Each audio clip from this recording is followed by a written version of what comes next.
Opa, beleza? Antes que você se pergunte o que é isso, calma, eu já vou explicar. Só um minutinho. Me apresentando, prazer, eu sou o Bruno Hauck. Eu sou designer técnico em transporte ferroviário, engenheiro de produção e apaixonado por sistemas de transporte, principalmente os terrestres. Rodoviário, ferroviário, beleza? Deixo ali também o meu e-mail e o meu LinkedIn e meu WhatsApp. Esse númerozinho aí que você está vendo é meu WhatsApp, caso queira trocar uma ideia, perguntar, criticar, desde que seja construtiva. Fique à vontade. Bom, antes da gente seguir esta viagem maravilhosa, sente-se confortavelmente, caderninho e papel na mão, caso queira perguntar. E vamos entender direitinho o que é isso, essa minha paixão por sistemas de transporte e como culminou nessa apresentação, nessa proposta que tem aqui, beleza? É, Para mim sempre foi assim, me marcou a questão de máquinas, equipamentos, principalmente caminhão, ônibus. Acho o carro legal, bonito, mas para mim sempre me fascinou caminhão, ônibus, talvez porque meu pai seja caminhoneiro. E durante a minha infância eu tive a oportunidade de crescer ao lado do quarto depósito da Central do Brasil, em Santos Dumont, Minas Gerais, onde eu vi os trens passando. E eu brinco até com alguns amigos, com alguns conhecidos, né? Eu era uma criança meio estranha, eu não tinha super-heróis, mas eu sabia de longe que se o caminhão, o ônibus que estava vindo, ele era um Mercedes, Volvo, Scania, na época, essas marcas que tinha. E depois com o locomotivo ficou a mesma coisa. Eu sabia qual era GE, GM, sabia qual era SD18, SD42, esse tipo de, todo tipo de máquina só por conta do som do motor que ela fazia. Para quem está mais inteirada do meio, ali, o Santos Dumont, durante a privatização, foi desativado. E como o concessionário não tinha interesse nos carros de passageiro, foram devolvidos para o DENIT, também não tinha interesse nas oficinas do quadro depósito, lá acabou sendo devolvido como patrimônio devolvido para a União, e esses carros de passageiros foram todos guardados, depositados lá, como você queira tratar. Isso, para mim, para o pequeno Bruno, sempre levantou a questão: poxa, por que está ali? Por que não podia estar usando? Por que não podia estar rodando? O que estava acontecendo? Então você vai procurando saber. Você, como uma criança curiosa, você escuta algumas coisas que você não acredita que a questão que foi a privatização, a questão que foi esse, aquele governo, que enfim, não vamos entrar nesse mérito aqui. O fato é que esse questionamento, essa busca por tentar entender o porquê que isso aconteceu, foi me levando a buscar literatura, de vendo a internet, pesquisar na internet, depois conhecer por meio da internet sistemas de outros países e tentar buscar soluções para que traga isso para cá. E principalmente o entendimento que eu tive desde todos os anos de pesquisa, desde todos os anos de trocar figurinha com o pessoal da área, eu tive a certeza que a ferrovia é um negócio e que sistemas de passageiro têm um problema porque na maioria dos países eles mal se pagam, ou em algumas vezes eles dão prejuízo. Então aí mora um grande entrave para a questão dos trens de passageiro no Brasil. Beleza? Finalizando essa parte das considerações, aqui são ideias para serem debatidas, construídas. Todas elas demandam de estudos mais aprofundados, estudos de viabilidade, impacto econômico, social e tudo mais. Que eu sozinho, como profissional, eu não tenho condição de fazer isso. E sinceramente não é bom que eu faça. É bom ter sempre uma equipe trabalhando em cima dessas questões. E o objetivo disso é principalmente estender, abrir as portas para essa proposta. Sigamos viagem.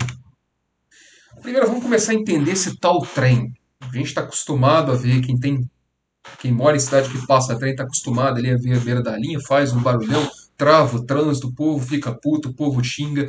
Enfim, mas nem sempre foi assim. O trem, por muitas décadas, foi o principal transporte, né, e também meio de comunicação entre as cidades do interior e as capitais dos estados, ou até mesmo aqui no caso onde eu moro hoje, né, Juiz de Fora, entre a capital do país, que foi o Rio de Janeiro, até ali nos início dos anos 60. E o que faz esse meio de transporte ser tão único? Ah, Antes de seguirmos, né, vamos à definição do segundo dicionário Michaelis. Trem é uma série de vagões puxados por uma locomotiva destinados a transportes de passageiro e carga. Comboio, trem de ferro. Agora sim, vamos entender o que faz esse modal ser tão peculiar e tão apaixonante, tão eficiente ao mesmo tempo. É um meio de transporte mais barato para longas distâncias. Por que ele é mais barato? Por conta da eficiência energética. A tecnologia no transporte ferroviário ela é simples, mas ao mesmo tempo muito eficiente, que é a questão de ser um transporte com baixíssimo atrito. Como assim? Se você for para a beira da linha, você vai ver que o trilha de metal, a roda de metal também. Isso gera um transporte de baixíssimo atrito, logo você precisa de menos energia para botar aquele trem todo em movimento, certo? E isso leia-se proporcionalmente, comparando um trem puxando vários vagões do que uma carreta puxando, ou qualquer um bitrem puxando duas, dois reboques. E nisso gera a questão de ser mais ecológico. Você tem uma eficiência, né? Você transporta mais carga com menos emissão de carbono, comparado ao transporte rodoviário, onde você tem um pneu de borracha com asfalto, você tem um atrito maior no solo. Mas para a gente ter realmente um sistema, uma linha ferroviária eficiente, a gente esbarra na questão que é o alto custo de implantação do sistema e o alto custo de manutenção. Vamos supor, eu, Bruno, eu quero começar a transportar passageiro de ônibus. Como é que funciona isso? Eu vou até na Marco Polo, vou na Buscar, vou na Caio, enfim, as encarroçadoras de ônibus, e compro um ônibus. Olha, eu quero um ônibus rodoviário, eu quero com 2 eixos, eu quero com 3 eixos, bagagem para não sei quantos metros cúbicos, litros e tudo mais. Compro meu ônibus com motorização tal, compro meu ônibus, vou aqui no caso de Minas Gerais, né? Se eu vou operar uma linha estadual, vou para o DR, peço para operar aquela linha com DR. Ah, o DR aprovando, eu começo a operação. Então, eu vou calcular minha passagem em cima dos custos do meu funcionário, custo de depreciação do veículo, custo para poder pagar o veículo e custo com o pessoal. Simples. Agora, vamos supor que eu mesmo aqui, no caso é linha do centro, Juiz de Fora, quero operar um trem de passagem na linha do centro. Eu vou ter que vou comprar o trem. Eu tenho que ter um maquinista para poder operar o trem. Eu tenho que ter o auxiliar, dependendo do tipo de percurso, as manobras que forem envolvidas no percurso. Tem o pessoal de estação, se for trem de passageiro, já que é o caso do ônibus, trem de passageiro. Eu vou ter o pessoal da estação, limpeza, bilheteria. Eu vou ter o pessoal do centro de controle operacional. Eu vou ter o pessoal da manutenção da via, o pessoal da manutenção da locomotiva, do trem. Enfim, aí você já começa a ver que vai subindo o número de pessoas envolvidas na operação e logo também os custos disso. E se a ferrovia fosse eletrificada, então aí entra a questão da manutenção da rede aérea, adicional de periculosidade por trabalhar com a eletricidade do profissional que vai fazer aquela manutenção, no caso, né, vai ser uma equipe, né, dos profissionais, enfim. Isso tudo vai impactando os custos e vai inviabilizando uma operação de passageiros no Brasil. Sem contar também os custos, né, com carga tributária, impostos, esse tipo de coisa. Um breve resumo das ferrovias do Brasil. Vamos voltar um pouco no tempo, questão lá do Brasil Colônia. As cidades, primeiros vilarejos, cidades brasileiras foram estabelecidas no litoral por conta da facilidade do transporte marítimo, né, da comunicação e do transporte entre a, a coroa portuguesa e a colônia. À medida que a cultura, a economia do Brasil foi mudando da extração do pau-brasil para o cultivo, seja de cana-de-açúcar, algodão, ou café, mais aqui na região sudeste que foi forte, foi se havendo necessidade de interiorizar. Principalmente no caso da cultura do café, ela é uma cultura que degrada bastante o solo, então isso foi motivando a interiorização do cultivo, logo das populações, rumo ao interior. E para essa interiorização, na época se usava muitos era o lombo de burro, já é conhecido, mas se utilizava principalmente nos caminhos antes, eles não foram a maioria deles não foi aberta simplesmente assim na mata, foram aproveitadas trilhas indígenas já conhecidas pelos bandeirantes na época para essa expansão rumo ao interior. Essa dificuldade de transporte, essa interiorização trouxe a dificuldade de transporte, porque cada vez mais você demandava de um tempo maior de viagem entre o porto e a região produtora. As trilhas, esses caminhos eram difíceis de transitar, muitas vezes em época de chuva se ficava intransitável e perdia-se muita carga, a carga estragava, esse tipo de coisa acontecia de tudo que pudesse imaginar nessa época. Com o surgimento das ferrovias na Europa, se eu não me engano, foi em 1822, não estou enganado, Dom Pedro II, na época o Brasil, ele por volta de 1822, Brasil ainda era o Império, ele, ele viu com bons olhos aquilo tudo. Então, ele decidiu fomentar essa construção dessas ferrovias no Brasil. Tanto que foi tentado, chegou-se a ser dado algumas concessões, a partir da década de 1830, sem sucesso, até que em 1850 o Barão de Mauá consegue uma concessão e inaugura, 4 anos depois, em 30 de abril de 1854, a primeira ferrovia do Brasil, ligando ali o fundo da Baía de Guanabara, Porto das Caixas, até a estação de Raiz da Serra, hoje é Vila Inhomirim, se eu não me engano, que é operado pelos trens da Supervia, um trecho de 14 quilômetros. Lembrando também que esse trecho já contemplava um trechinho da Estrada Real, que já tinha um movimento econômico que justificava o investimento de Mauá, certo? A partir desse momento, deu-se um boom por conta de várias leis que incentivavam a construção das ferrovias no Brasil. E isso que levou à construção de algumas vezes com traçados extremamente ruins, que levou para frente a crises econômicas por questões da política interna, questão do traçado, questão da Primeira Guerra Mundial. Nos anos 30, começa-se os primeiros movimentos de nacionalização. Isso foi feito por questão de extrema necessidade, uma vez que os concessionários anteriores faliram, quebraram ou largaram empreendimento. Tava, essas linhas se encontravam em estado deplorável e se o governo não intervisse, não investisse, não tinha o transporte, não tinha meio de comunicação entre as capitais e as cidadezinhas de interior e você prejudicava totalmente cidades inteiras por conta da falta desse modal, certo? Nessa época também, ali nos anos 30, surgem também os incentivos de construção das rodovias, vai se popularizando, melhorando a tecnologia dos veículos, principalmente dos caminhões. E nos anos 1950, por conta de um número grande de ferrovias já sob gestão do Estado, é decidido unificar sobre um único teto a gestão das ferrovias brasileiras. É criada a Rede Ferroviária Federal com o objetivo de modernizar essas linhas, expandir elas para prover os interesses da nação. Chegamos ali, opa, escureceu a tela preta.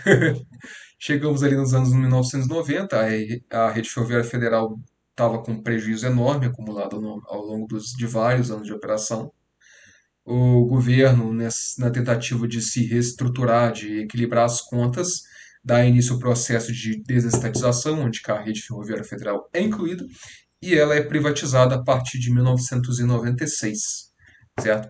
No ano, a partir de 2018, de 2017, 17 ou 16, não estou enganado, começa a se tratar essa renovação antecipada dessas concessões, e em 2021, 2022, foi aprovado um novo marco regulatório que dá um novo boom à construção das ferrovias do Brasil. Em resumo bem simplista desse marco regulatório, até então, se eu ou qualquer um tivesse interesse em construir uma ferrovia, a gente não poderia construir, quem tinha que construir era o governo e o governo tinha que licitar. A partir do novo marco regulatório, eu tenho interesse, eu reúno um grupo de interessados e eu posso construir, só preciso submeter o projeto à análise do Ministério da Infraestrutura. Beleza? Bom, vamos entender aqui então essa proposta. A gente começou lá falando de via central, fizemos essa viagem, falamos de ônibus, viemos até aqui, falamos de um pouquinho do resumo da história ferroviária nacional. Eu vou entender aqui o contexto que levou eu, esse indivíduo, até montar essa proposta. Esse mapinha que vocês estão vendo aqui, ele é um mapa da área de atuação, um mapa da própria MRS Logística, que é a concessionária da Rede Ferroviária Federal aqui na região de Minas Gerais. Ela deteve, a título de curiosidade, a SR3, a Superintendência Regional de Juiz de Fora, e a SR1, que é a Superintendência Regional de São Paulo, lá em São Paulo, que era a antiga Estrada de Ferro Santos a Jundiaí. Beleza? Foi concedida em 96, esse pacotão aí. A sede da empresa aqui em Juiz de Fora.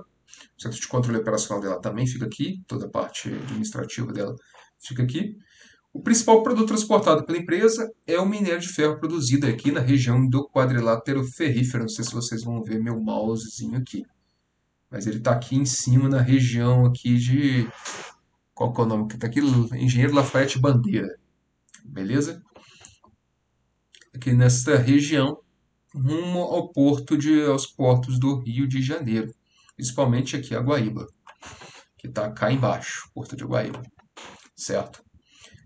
A MRS surgiu como um consórcio dos maiores clientes de mineração da Rede Ferroviária Federal, que acabaram por adquirir a concessão do transporte, que era vital para o negócio delas, que é a exportação de minério de ferro. Certo? E uma característica bem peculiar do modelo de operação da MRS, que é o chamado carrossel do minério, onde aqui em Barra do Piraí o entroncamento, certo? Do ramal de São Paulo da Estrada de Ferro Central do Brasil, vim avançando aqui, não sei se vocês vão conseguir ver o meu cursorzinho aqui, o ramal de São Paulo, com a linha do centro, rumo a Minas Gerais, certo? Nos anos 1970, ali por volta de 1980, no final de 1980, inaugurada a Ferrovia do Aço, que é essa ferrovia aqui, exatamente para desafogar um pouco desse tráfego pesado que estava tendo aqui de trens na linha do centro. O que levou a MRS depois a operar com trens vazios subindo na linha do centro e trens carregados descendo pela Ferrovia do Aço. É uma operação bem peculiar, no sentido que você vê só trens subindo, na Ferrovia do Aço você vai ter os trens descendo, com exceção de os trens de serviço da Ferrovia do Aço na linha do centro. Beleza? Vamos lá. Sobre o Juiz de Fora, é aqui que começa essa minha indagação. É a quarta maior cidade de Minas Gerais em população. A maior e mais importante cidade da Zona da Mata. Eu cresci em Santos Dumont, cidade aqui perto. Dá cerca de 1h15 de viagem de ônibus, de carro, depende do lugar que você tem que chegar, você faz em 30 minutos. E polo econômico, cultural da região está todo aqui em Juiz de Fora. Pela polo educacional também na época. Então, essa tendência natural das cidades ao redor, igual aconteceu comigo em Santos Dumont, acontece com pessoas de Matias Barbosa, de pessoas de Lima Duarte, enfim, de várias cidades aqui do entorno virem para Juiz de Fora, para estudar, para trabalhar, e nisso acabam ficando para cá ou indo para fora, questões financeiras. Teve um boom econômico graças às ferrovias, lembrando que a Juiz de Fora já existia antes da ferrovia, eram as margens da Estrada Real, e ela se cresceu muito ao longo da linha férrea, crescendo a linha férrea. Se quem pegar o mapa de Juiz de Fora vai ver que ela cresceu rumo Zona Norte, que é inclusive a região mais populosa de Juiz de Fora. Cresceu tanto que nos anos 1950 a Central criou uma espécie de trem de subúrbio da cidade, que ligava a estação de Benfica, na região norte, até Matias Barbosa, que é a cidade mais ao sul, passando pela estação central de Juiz de Fora, que aqui a gente vê nessa foto. O serviço foi operado até 1996 e foi conhecido popularmente como Xangai, certo? O Xangai foi o trem suburbano, como dito, criado pela Estrada de Ferro Central do Brasil, a partir do desmembramento de vários trens paradores que passavam pela linha do centro, vindos do Rio de Janeiro, rumo a Belo Horizonte. Esse trem atendia Juiz de Fora, Minas Gerais, estação de Benfica, até Matias Barbosa, parando em várias estações intermediárias ao longo do caminho. A estação, por exemplo, de Mariano Procópio e várias paradas, né, que se falam que são plataformas cobertas, que foram construídas ao longo do caminho à medida que as, a população de Juiz de Fora foi crescendo, as margens da linha foi demandando transporte. O trem foi transformado por locomotivas a vapor, depois por locomotivas diesel. Foi totalmente reformado em 1994, foi quando recebeu essa identidade visual, e extinto em 1996 por conta da concessão da ferrovia. Na concessão foi privatizado, foi fornecida privatização para o transporte de cargas, não contemplava passageiros. Lembrando que no contrato vigente permite a operação de até dois trens diários de passageiros, dois pares de trem diário, dois trens diários de passageiros, não me recordo, que pode ser feito por qualquer outra empresa, basta requerer lá, enfim, com um estudo de viabilidade para as concessionárias e tudo mais. Beleza? Bom, qual é a situação atual? Após quase 26 anos do serviço, o município de Juiz de Fora cresceu cresceu junto à necessidade de transporte de pessoas. Um tráfego cada vez maior de cargueiros cruzando o município torna-se impossível o restabelecimento do serviço ferroviário de passageiros compartilhando a linha. Ou seja, opera-se nessa uma média de 30 trens diários de carga, e isso inviabiliza você ter essa linha, boa parte da linha dentro de Juiz de Fora é singelo, o que inviabiliza esse compartilhamento com o trem de passageiros, com o trem de carga aqui dentro de Juiz de Fora. A gestão municipal para melhorar a mobilidade urbana, tentando fugir dessa alternativa, já que não tem jeito de usar a linha férrea, tentou implementar o serviço de transporte urbano troncalizado, conhecido como CIT, usava os famosos ônibus sanfona, para diminuir o trânsito de ônibus na área central em 2005. Somente um dos terminais previstos foi construído, faltou uma integração melhor com o serviço, gerou uma série de insatisfação da, da população por conta dessa necessidade de baldeação, questão de atrasos, e o sistema foi eliminado em 2007, voltando ao sistema de ônibus anterior. Tá, mas vamos voltar para a ferrovia. Bom, o crescimento da cidade trouxe o aumento da produtividade de transporte de carga por ferrovia, principalmente a exportação da commodity, que é o minério de ferro, e trouxe impactos negativos para ambos. O aumento de número de acidentes ferroviários, infelizmente, Juiz de Fora é campeã nesse, nesse índice. O travamento do trânsito por conta das passagens de CPNs e a redução de velocidade dos trens, impactando a operação ferroviária dentro do perímetro urbano, que de novo impacta também no tempo maior de bloqueio das passagens de nível. A saída mais desejável e benéfica para ambas as partes seria a construção de um contorno ferroviário. Foi feito esse estudo, eu não consegui encontrar esse documento, não sei onde eu salvei ele. Lá por volta do ano de 2008, na época isso estava orçado na casa de mais de 400 milhões de reais. Ele começaria ali na região, na divisa, pouco depois da divisa de Minas, esqueci o nome da localidade, e iria até a estação ali de Dias Tavares.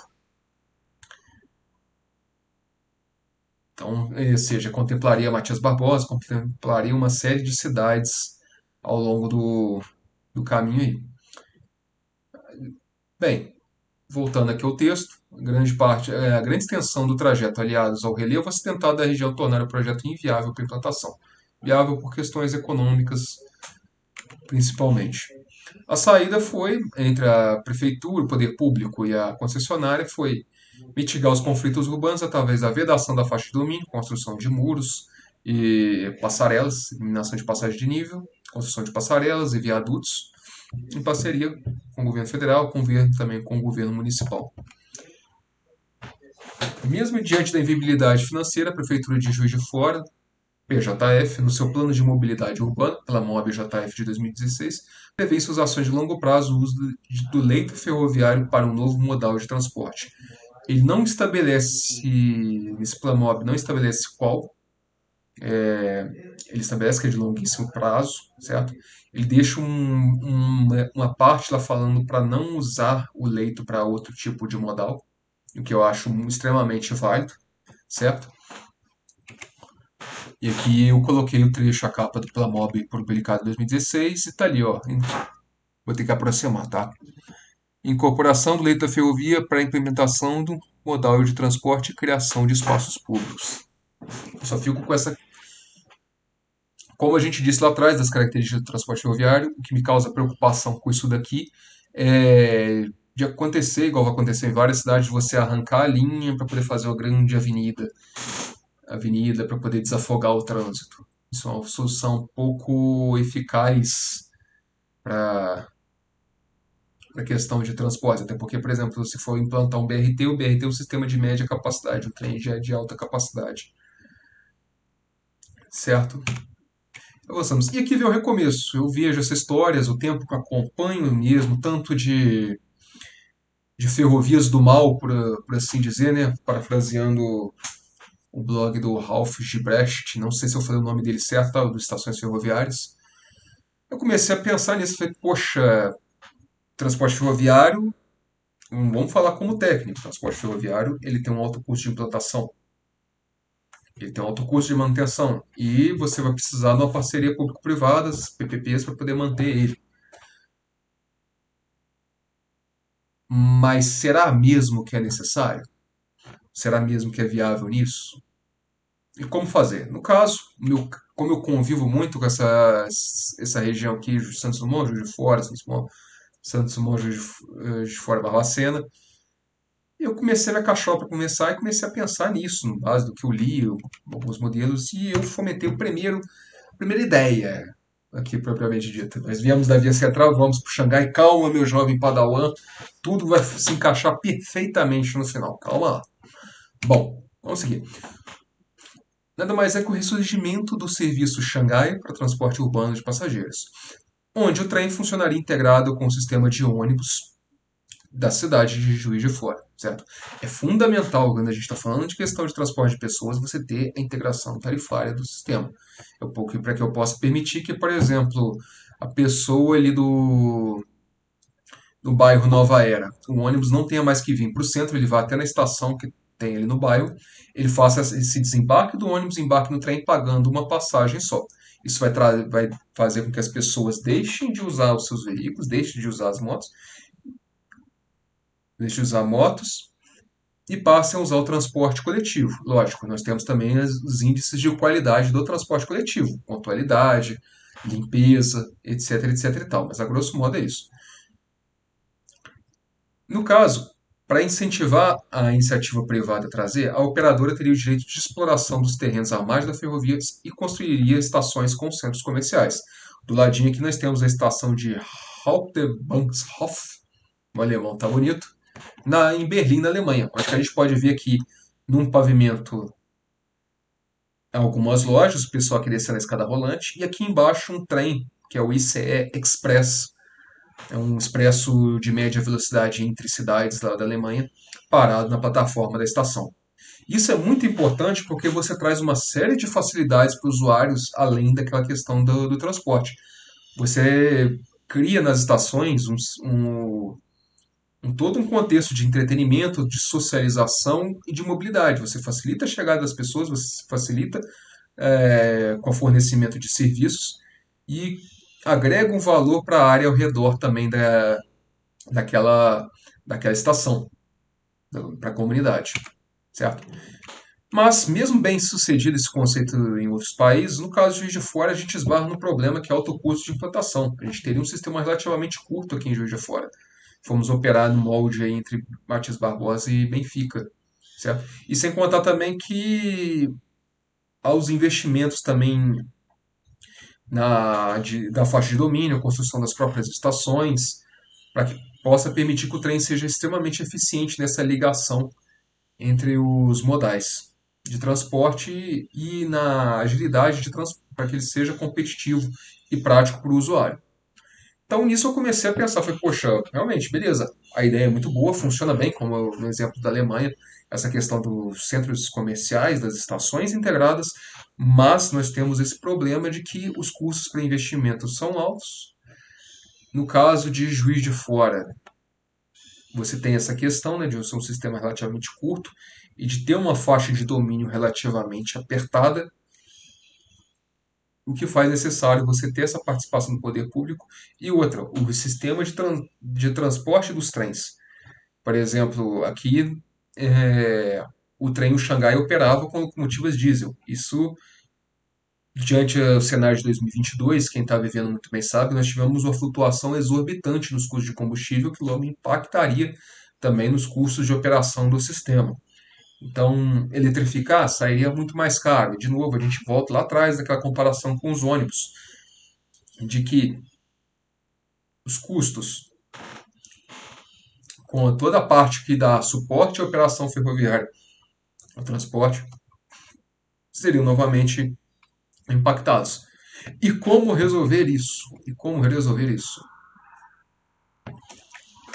Ah, e mais importante, de novo, essa questão de compartilhar os trens com a MRS se torna impraticável.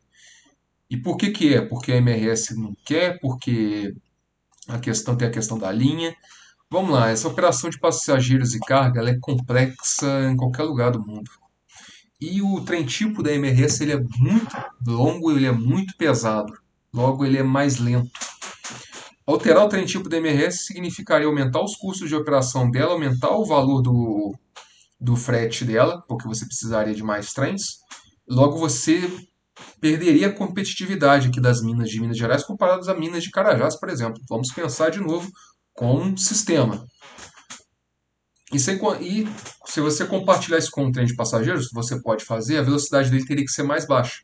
Porque um trem de carga maior, um trem de carga mais pesado, ele impacta a via de forma diferente. Você vai precisar de manutenções mais frequentes, você vai precisar de inspeções mais frequentes para garantir que aquele trem corra numa velocidade satisfatória por mais tempo. Então isso torna-se impraticável.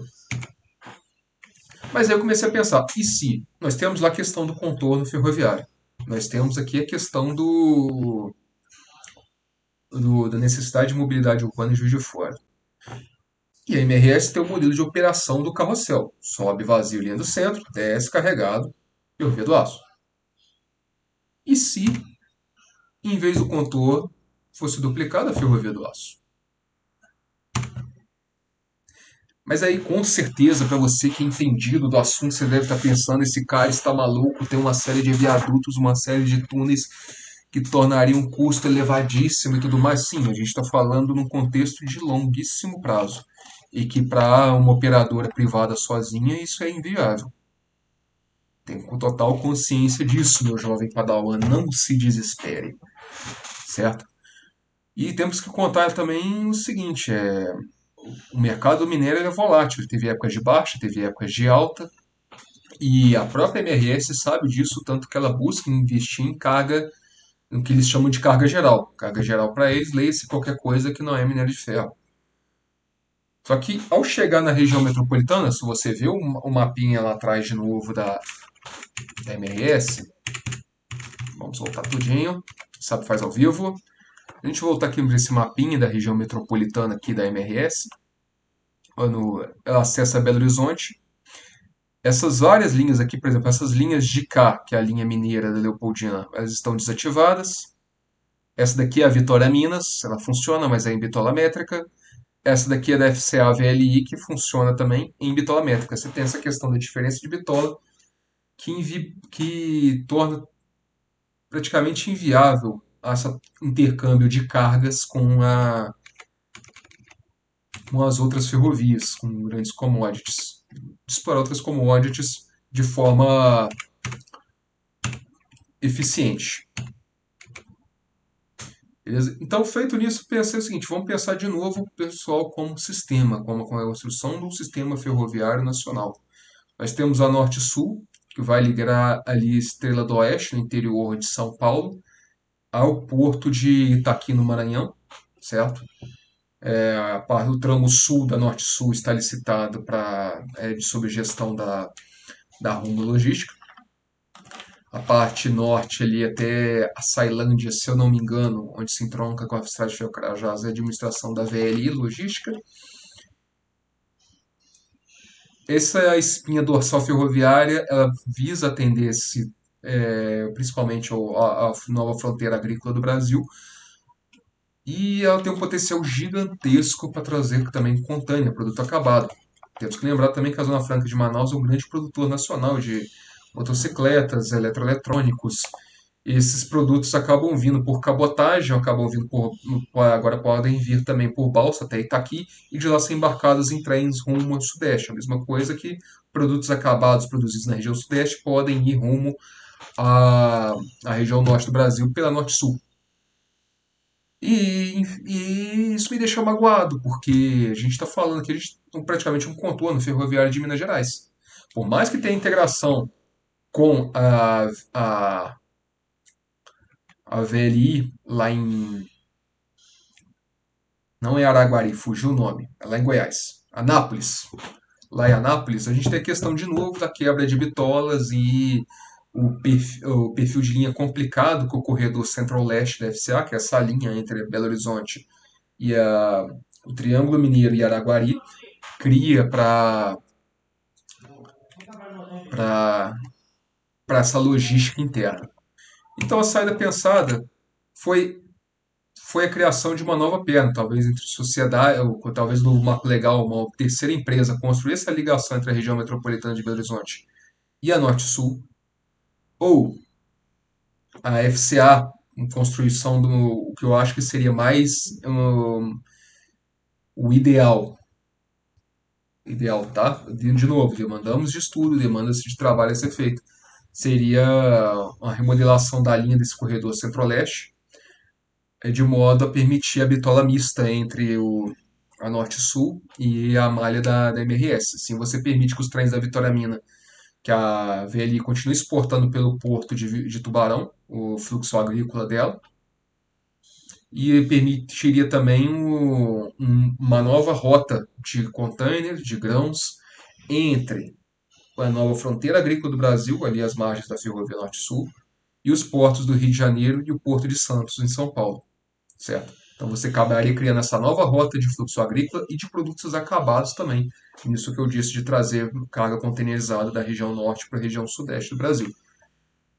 Certo? A outra saída, como eu disse, nós temos seria essa ação por meio da FCA VLI ou em uma joint venture entre as duas para poder fazer isso, já que seria benéfico para as duas. A construção de uma linha para uma outra entidade, uma outra empresa qualquer, ou pela própria MRS Logística. Outra opção também mais viável seria, mas aí para o futuro, que depende da FIOL ficar pronta, que é a concessão da BAMIN, seria essa nova linha do que chama-se popularmente da linha do Sertão, né, que é a linha que liga ali a região de Belo Horizonte, a Bahia, que hoje é operada também pela FCA-VLI, seria a remodelação desse traçado para permitir essa integração com a FIOL, que é um outro caminho. Isso seria ótimo do ponto de vista logístico, que colocaria Belo Horizonte num epicentro ferroviário do Brasil. E, consequentemente, a gente também. Beleza? Mas, enfim, isso daí dá pano para manga, é muito assunto para frente. Sigamos em frente. Tá, mas e a linha do centro, Bruno? Tu tá falando em tirar trem de carga da linha do centro, vamos acabar com a operação da linha do centro, vai abandonar a linha, ferrou e tudo mais, não vai dar certo, se o trem de passageiro não dá certo, calma lá, meu jovem padawan, muita informação. Vamos com calma. Ali do centro se tornaria uma shortline, com operações de passageiros e cargas. E vale lembrar também que o trecho tem clientes dependentes da ferrovia. Aqui eu trouxe 4 clientes, tá, que me veio na cabeça, que eu sei. 3 deles estão aqui na região de Juiz de Fora, que é a ArcelorMittal, a Multiterminais e a Nexa. A ArcelorMittal mesmo ela recebe trens de minério e despacha carga, produtos acabados da ferrovia, bobinas, vergalhões, esse tipo de coisa. A Holcim é em Barbacena, certo?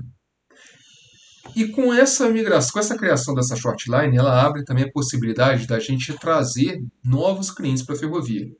Hoje esbarra no seguinte problema, por exemplo, na operação atual da MRS, a ArcelorMittal ela vai despachar a carga dela com destino ao porto do Rio de Janeiro.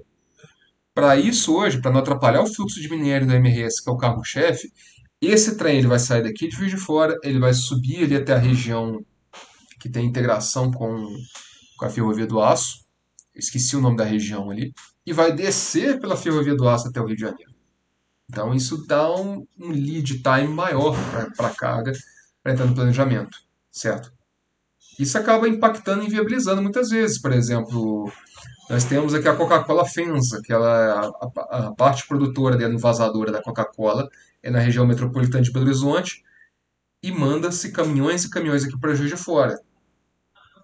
A linha do trem passa do lado da FEMSA aqui em Juiz de Fora.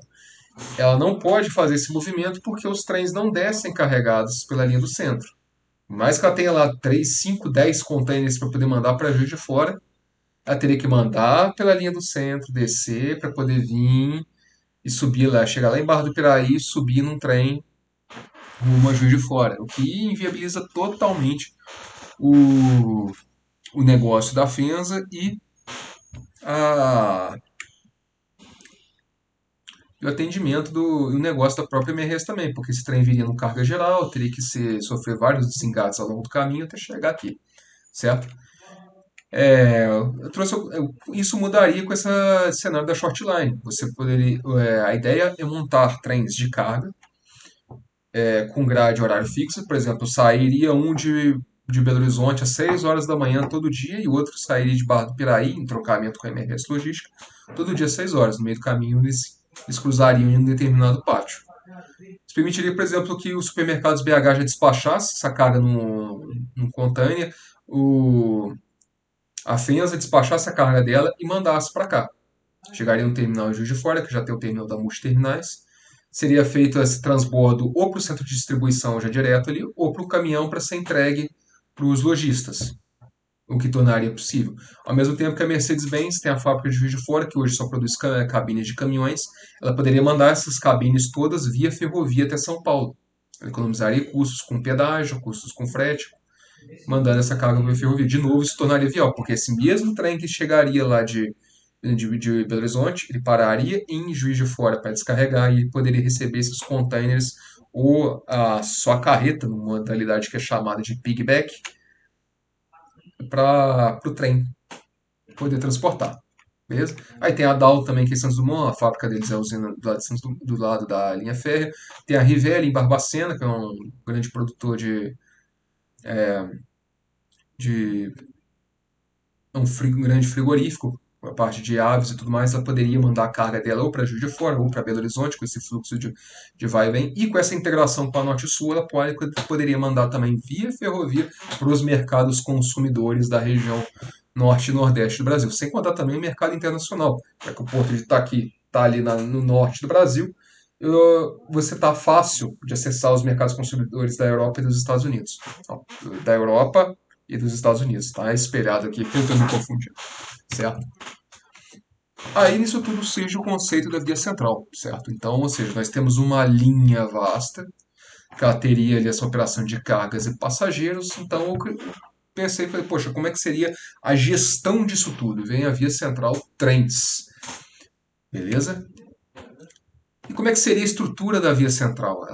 Nós temos aqui a estrutura da via central, ela seria uma holding que controlaria essas empresas menores aí embaixo. Nós temos a via central Cargas, a via central Régio, a Xangai Trens Urbanos e a Belo Metrô. Vamos entender melhor cada uma. Calma, não se afobe. Vamos lá para a via central Trens. Vamos voltar de novo para o mapinha da MRS, e aqui nós estamos ele. Eu citei lá a questão aqui de Barra de Piraí, que é o entroncamento. Nós temos aqui Juiz de Fora, beleza? E aqui Belo Horizonte. Ela seria responsável pelo controle operacional de todo o sistema, ou seja, o CCO de todas essas empresas aqui, ó, ela seria unificada pela via central Trens, certo? Então ela já teria principalmente para as operações de passageiro urbana, que são esses dois caras aqui, nós teríamos um fator que desoneraria bastante a, a operação, que é a unificação do centro de controle, certo? E também a parte de treinamento, RH, manutenção de via, manutenção de sinalização, seriam todas responsabilidades dela. Então, nós temos aqui, cada um teria sua série de acionistas, sua série de empresas aqui, lógico, com a via central sendo a majoritária, certo? E elas fariam essa parte de pagamento para a via central, remuneração para a via central trens, e também essa parte de planejamento estratégico, investimento, projetos de melhoria, expansão da capacidade, etc, etc, etc. Beleza? Nós vamos para a via central cargas. Aí entra nessa modalidade mesmo que eu falei. Nós temos aqui essa possibilidade, sai um trem, vamos chamar assim, expresso, ele parador, né? Pararia nos terminais aqui. Pode ser que tenha mais no caminho, tá, pessoal? Aqui, o que eu estou falando da região que eu conheço, certo? Eu sei dos mercados consumidores que tem aqui.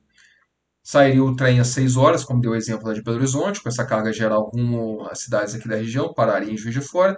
Ao mesmo tempo, sairiam de Barra do Piraí também, pararia rumo a Belo Horizonte. Esse trem tem o objetivo de separador, de atender vários terminais, vários clientes ao longo da linha do centro, certo? E ele funcionaria também como um captador de cargas para a própria MRS, certo? Igual eu dei o exemplo da Mercedes-Benz, que produz cabines de caminhões aqui. Elas mandariam essa cabine de caminhão aqui para Barra do Piraí. Aqui em Barra do Piraí seria feita a troca de equipagem, a troca de trem, né? Esses vagões passariam por um trem da MRS Logística. Seria feito o engate e desengate de vagões, não teria aquela coisa de baldeação, de transbordo de carga, já que a bitola é a mesma. Ao mesmo tempo que essa carga vinda de São Paulo, que tem como destino a região de Juiz de Fora, Barbacena, Carandaí, Congonhas, ela viria para cá, via contêineres. Então a via central levaria essa carga até os clientes e, de novo, ela traria de novo uma carga geral já totalmente segmentada, um trem de carga geral montado para a MRS que bastaria para ela só pegar, acoplar e levar embora essa carga rumo à exportação, se é para o porto ou para o cliente final, certo? Eu ia falar alguma coisa aqui, eu acabei esquecendo esse regime de operação. Ao mesmo tempo, também, dando outro exemplo de um outro negócio instalado aqui, nós temos a Codem, que trabalha com estruturas metálicas. De novo, a gente pensa, por que é importante, vou frisar muito aqui essa questão de unificação, de termos um sistema unificado.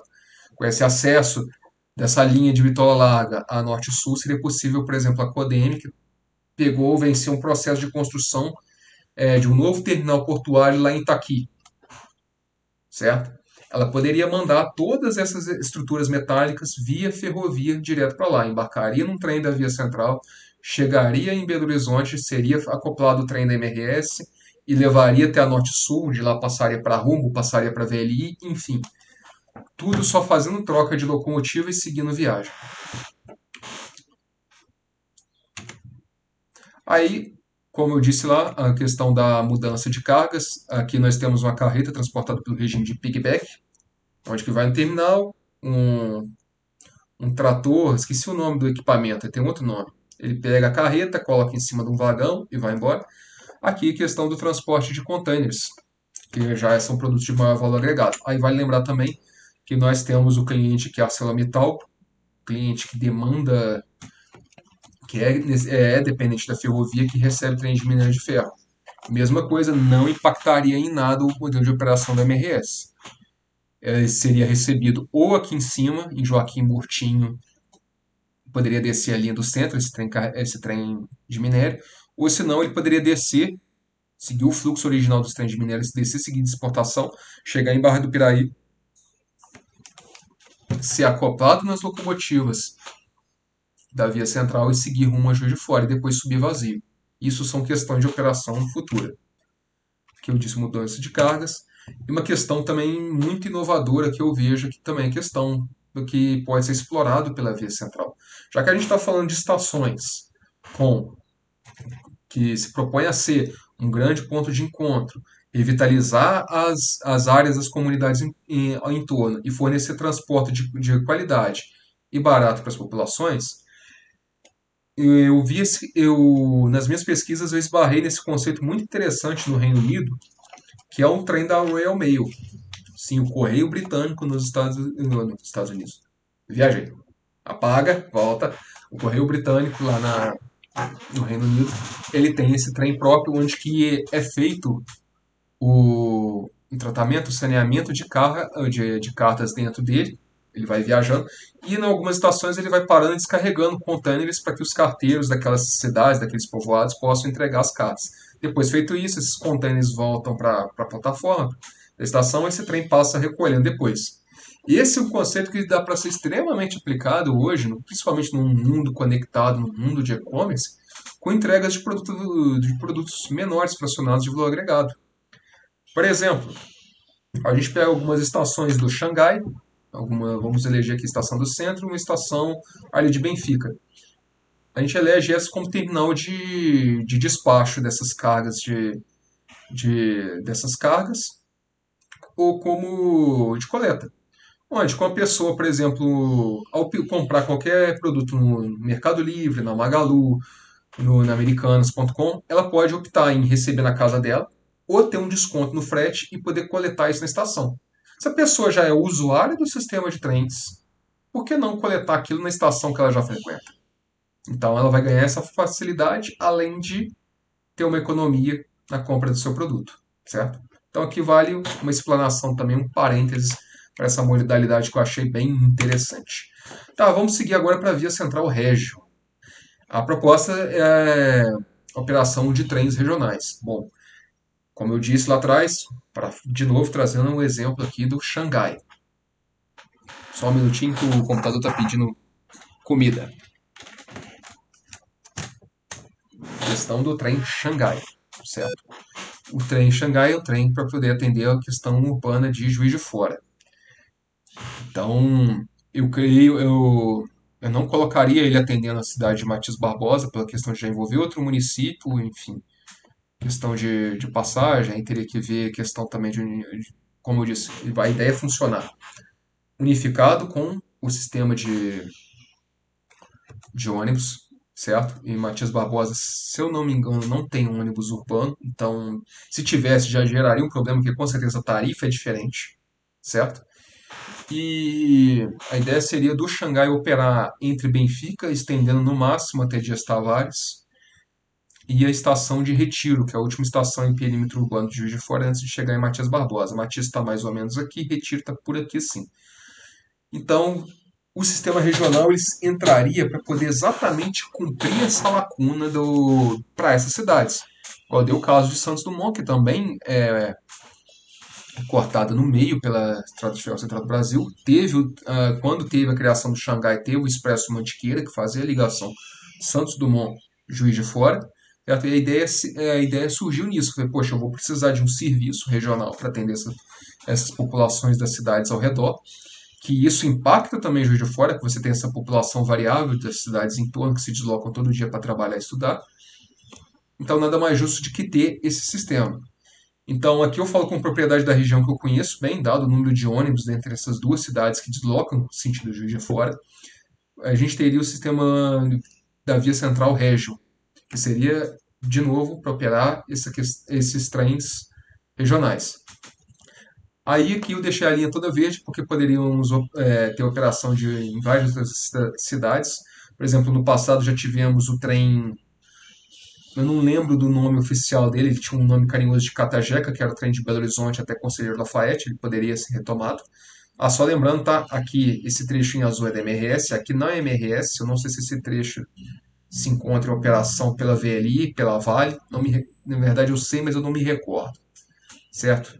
Eu imaginei aqui como um trajeto mais curto, então nós poderíamos ter esse trem operando aqui nesse trecho, certo? Ou atendendo várias outras cidades. Por exemplo, Barbacena tem ônibus também diário entre Conselheiro Lafayette e Barbacena. Nós poderíamos ter um régio aqui também, ou um trem operando por toda a extensão. O que eu acho que não seria ideal, dado o perfil da linha, não competiria legal com ônibus. Mesma coisa aqui no estado do Rio de Janeiro, entre Barra do Piraí e Três Rios ou Paraíba do Sul, também nós temos esse sistema, beleza? Bem, como eu disse, o Xangai ele vai operar os trens urbanos dentro da região ali de Juiz de Fora, certo? Ele vai ser responsável pela operação e manutenção das estações sob abrangência, operação e manutenção dos trens, relação com a comunidade, certo? Por mais que eu tenha a Via Central Trens, que tem essa parte de RH, essa parte mais administrativa centralizada lá, o Xangai eu não posso centralizar isso, vamos supor que a sede fique em Belo Horizonte. Não posso centralizar isso lá e deixar sem esse tato com a comunidade juiz-forana, certo? E fica responsável também pela integração com outros sistemas urbanos.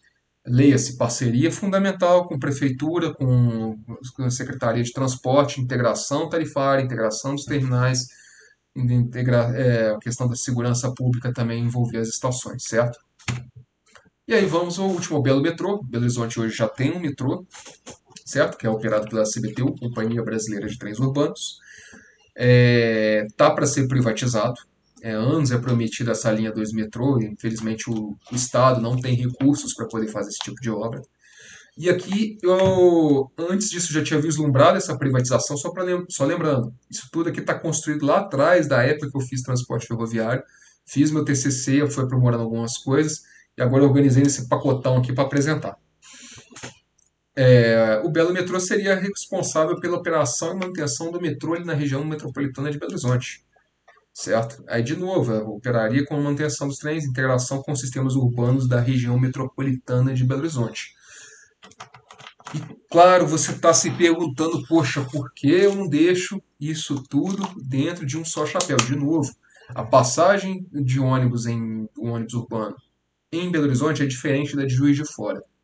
Se eu unifico isso tudo sob um único chapéu, isso vai causar disparidade, vai causar eu tirar um serviço, por exemplo, eu prejudicar o serviço de cargas para poder subsidiar o serviço de passageiros urbano em Juiz de Fora, que está deficitário, vamos supor. E isso não é o ideal para a gente estar falando de trazer investimento privado aqui, certo? Então, por isso que é imprescindível ter essas coisas separadas. E isso, de novo, não estou tirando de trás da cabeça, tá? Vamos pegar, por exemplo, vamos pegar o sistema de transporte dos Estados Unidos. A Metra opera em Chicago. A Metra, ela é parte da Secretaria de Transporte Público lá de Chicago. Ela opera integrado com o sistema de ônibus de Chicago, certo? Ela não é operada pela Amtrak, que a Amtrak opera trens de longa distância nos Estados Unidos. Certo? Ao mesmo tempo que a Califórnia tem a Caltrain, que é operado, não lembro se a Caltrain é de São Francisco ou de Los Angeles, mas ela é operada pela Secretaria de Transporte Urbano dessa localidade, de novo trazendo a integração entre ônibus e trem. Mesmo acontece a mesma coisa no Canadá. Nós temos a Go Transit, que é o Government of Ontario, que é o sistema de trens e ônibus da província de Ontário, no Canadá. De novo, operado por uma secretaria de transportes. Daquela região, ciente das necessidades e dores daquela região. Certo? E traz a vantagem, como vocês podem ver, temos aqui a questão do centro de manutenção para cada uma. O Belo Metrô vai ter o dela, o Xangai vai ter o dela. E o Via Central Régio ela pode compartilhar dessa infraestrutura de manutenção dessas duas empresas. Isso vai significar mais uma vez a redução de custos e manutenção do sistema por conta do Xangai, por conta da Via Central Régio, por conta da Belo Metrô. E, de novo, a gente tem que pensar na Via Central como parte de um sistema. Nós estamos construindo um sistema ferroviário. Certo? Aqui nós temos o mapa ferroviário do Brasil, tá? E tem umas fake news, talvez outro dia eu faça um vídeo falando sobre isso, certo? E aqui traz esse contexto que eu falei melhor lá atrás, da integração com a Norte-Sul. A Norte-Sul, ela tá aqui, beleza? Esse trecho aqui da VLI, esse trechinho azul é da Rumo, ainda não está concluída na data desse vídeo, certo? Eu vou ver se eu consigo dar um zoom aqui para ficar melhor para nós. Espera aí. Deixa eu tomar uma aguinha que a garganta tá seca, galera.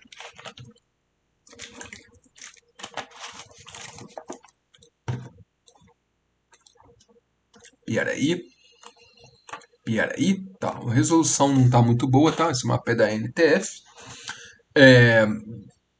Vamos lá. E aqui traz aquele cenário que eu falei lá atrás, dessa questão da vital importância de integração com a Norte-Sul. Hoje aqui a região metropolitana de Belo Horizonte, a MRS chega, mas a concessão não é dela, ela tem direito de passagem, os trilhos são da VLI, certo? Ela chega a MRS consegue chegar em Bitola Larga até Sete Lagoas. Cenários que eu vejo dessa integração com a Norte-Sul. Aqui no corredor Centro-Leste, certo? Seria essa remodelação dessa linha aqui para permitir a Bitola Mista, que os trens da MRS acessem também via Anápolis. Aqui nós temos a FIOL, aqui em cima. Esse trecho está sendo construído, ela vai se ligar a Norte-Sul. No futuro próximo, A proposta é também essa remodelação para permitir bitola mista nesse trecho, ou se não a construção de um novo trecho, passando até por Brasília. Se a gente for expandir esse modelo de negócio da Via Central, talvez esse trecho seja interessante, certo? Rumo, rumo aqui a Brasília, rumo a Norte-Sul. E aqui a gente contextualiza menor. Nós temos Manaus aqui, produção de motocicleta, produção de eletrônicos do Brasil. Vem via navegação ou vem via aérea para São Paulo, vindo via navegação. Ele pode chegar aqui no porto de Itaqui, entra num trem de contêiner da Brado, vai pela Carajás, desce, vem ali, chega aqui, opa, tem carga para Minas Gerais, cara. Tem carga lá para Barra do Piraí, opa, já vai esse container aqui, já separa tudo aqui, poxa, beleza. Aí é um fluxo grande para Barra do Piraí? É, vai pela MRS Ferrovia do Aço. Ah, não, nesse trem aí tem unidades que vão parar em Carandaí, vão parar em Barbacena, vão parar em Juiz de Fora. Vai vir pela via central, certo? Ao mesmo tempo, vem a carga aqui da Codeme, saiu de novo aquele exemplo, ganhou a licitação, ganhou a construção de um galpão de novos terminais lá no Porto de Itaqui. Despacha via trem, agenda com as operações entre as ferrovias, entre a MRS, entre a Rumo, a VLI e a Vale. Só vai no trem da Via Central, segue rumo a Belo Horizonte, de lá vai embora, certo? Esse que é um sistema bacana de logístico funcionando no Brasil integrado. Mesma coisa que eu falei esse exemplo da Rivelli. Pessoal lá de São Luís, poxa, tão com vontade de comer frango, tá faltando frango, o frango tá caro. A Rivelli aqui pode fazer isso, mandar a produção dela via container refrigerado, de trem, via norte-sul, até chegar lá em cima para eles lá. E assim, e isso eu me incluo também como pessoa comum, consegue ver o impacto real daquilo na nossa vida. Custo de frete maior, produtos de alto valor agregado sendo transportados pela ferrovia, as empresas ferroviárias e seus acionistas vão conseguir ficar menos vulneráveis à variação de commodities, no caso, no mercado internacional.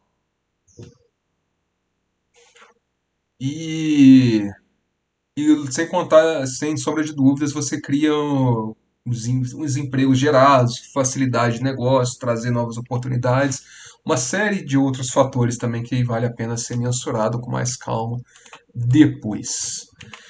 Vamos que vamos? Tá, aí aqui, só para deixar bem claro mesmo, um resumão disso tudo que eu falei. Como, Bruno, se a gente fosse fazer isso, como é que a gente começaria? Quais que são as etapas fundamentais? Seriam nessas 7 etapas que estão numeradas aqui, beleza? A primeira, fundamental, é a ligação da bitola larga entre a malha, né, da MRS com a Ferrovia Norte-Sul, a partir aí da região metropolitana de Belo Horizonte. Essa é a fundamental, essa é a prioritária, porque essa que vai garantir um volume de cargas grande, vai conseguir diversificar um mix de cargas da MRS, garantindo frete e garantindo a sustentabilidade da empresa, certo? Lógico, seria ideal a parceria do governo federal também, questão de facilitar a licitação, facilitar com redução de impostos de equipamentos para construção, de insumo para construção, de equipamentos, enfim. Mas aí são várias outras vertentes que tem que entrar, tem que estudar com calma, eu não vou entrar aqui para não falar besteira. A duplicação da Ferrovia do Aço, a duplicação só viria depois dessa integração com a Norte-Sul, porque aí com essa integração, como eu disse, a gente abre um caminho para vir um fluxo de grãos também pela MRS. Hoje é o cargo-chefe da Rumo, então o Rumo leva a mal não, mas é negócio, cara. Vocês estão fazendo um contorno ferroviário do meu estado, eu não estou gostando disso. Então eu vou puxar a sardinha pro meu lado. Tem que ter. Quero trazer grão para cá também, beleza? Aí vem a implantação do Xangai, porque a partir desse momento da saída você tem essa lacuna, certo? E, e você consegue implementar esse sistema de trens urbanos para cá. Ah, com certeza você deve estar se perguntando, poxa, mas em vez de eu ter um operador de cargas, por que eu não deixo o MRS? Pode ser feito também, mas eu acho que para o modelo de operação da MRS não seria interessante. Porque um trem com um trem de carga geral que demanda manobra, que ele vai parando ao longo de terminais, alguns eu citei como exemplo aí ao longo da via central, ele vai demandar do maquinista do manobrador. Então, ou seja, você já tem um custo de equipagem um pouco mais alto. É, E a MRS não conseguiria dar um pagamento menor por conta disso, criar classes e tudo mais por conta disso, certo? por causa dessa característica de trabalhar com essas cargas assim e tudo mais, e talvez também até com a maneira de trabalhar também junto ao governo federal uma questão da, igual acontece nos Estados Unidos, de uma diferenciação tributária para as short lines, de pagarem menos imposto, para a MRS não seria tão interessante, certo? Mas nada impede disso. É, implantação do Xangai, Belo Horizonte já tem um sistema, já está eletrificado, já está implantado, falta só aprimorar as estações para aquele modelo de mais comercial, certo? Por isso que eu não coloquei aqui. A implantação de serviços regionais de passageiros na linha do centro, dei lá o exemplo de alguns lá atrás. Aí vem aquela questão da construção da nova linha entre BH e Lafayette. Eu citei lá atrás que eu risquei a linha toda lá, mas na verdade aquele trecho não recordo se ele está em operação, mas ele é em bitola métrica, então tem isso a ser acertado também. E aí vem pensando mais para o futuro, à medida que nós temos essa linha, a via central operando, funcionando, beleza, pá, demanda está aumentando, passageiro, carga, precisam de mais velocidade, vão ser feitas é, ações ao longo do caminho, vai ser necessário, né, de retificação de traçado, vedação de faixa de domínio. Aí a gente começa a cogitar um sistema de média velocidade, utilizando a linha entre Juiz de Fora e Belo Horizonte. Porque média velocidade, não alta velocidade. Depois eu explico melhor isso com mais detalhe. É, o trem de alta velocidade, um TAV, tem custo altíssimo de implantação. Ele tem que ser uma via só dedicada para ele, não pode ter compartilhamento com cargo que viabilizaria o valor do ticket. E o de média velocidade já permite esse compartilhamento. Então já torna você consegue desenvolver uma velocidade mais alta com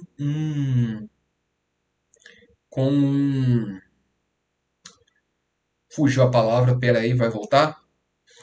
Consegue desenvolver uma velocidade mais alta, aproveitando a infraestrutura existente com menor custo de implantação. Voltou. E a sétima e última etapa, aí é para o futuro. Aí a gente conversa outro dia, outra vez, uma nova descida para o Rio de Janeiro. Bom, eu sou mineiro de criação, velho. Assim, em São Paulo, sou paulista de nascimento, mas eu cresci e me desenvolvi aqui em Minas e mineiro gosta de uma praia. E nada mais justo que chegar de trem na praia. A gente junta as paixões do mineiro, né? Trem e mar. É uma vontade chegar na serra, fazer uma nova descida, de novo para trens de média velocidade, rumo ao Rio de Janeiro, certo? E chegando na estação Barão de Mauá, no Rio de Janeiro, para fazer essa integração entre Belo Horizonte e Rio de Janeiro num trem de média velocidade que não dure aí 12 ou 14 horas, como é o trem da Vitória Minas. A ideia é que dure cerca de 8 horas, compatível com a velocidade de ônibus, 8, 9 horas nesse sentido. Mas para isso são necessários, de novo, a implantação de toda aquela parte para trás, um perfil de linha maior, e essa descida para o Rio de Janeiro tem aquele obstáculo geográfico que é a Serra do Mar, que eu citei lá atrás, no breve resumo das implantações da, da ferrovia no Brasil, beleza? Bom, falei para um caramba. Espero que vocês tenham entendido. Dúvidas? Meu contato está no início aqui da apresentação. Vou voltar lá para o slide lá daqui a pouco, beleza? Aqui a gente fecha com a hashtagzinha otimista para impulsionar esse futuro. Vamos todo mundo bem de trem, vamos embora, vou bem de trem, beleza? Um forte abraço. Peraí, vou fechar aqui com o meu contato. Caraca, eu falei muito, hein? Puta merda. Aqui estão meus contatos. Esse cara aí da foto, beleza? Dúvidas, sugestões, críticas, estou aberto. Meus meios de contato estão aqui. E um forte abraço.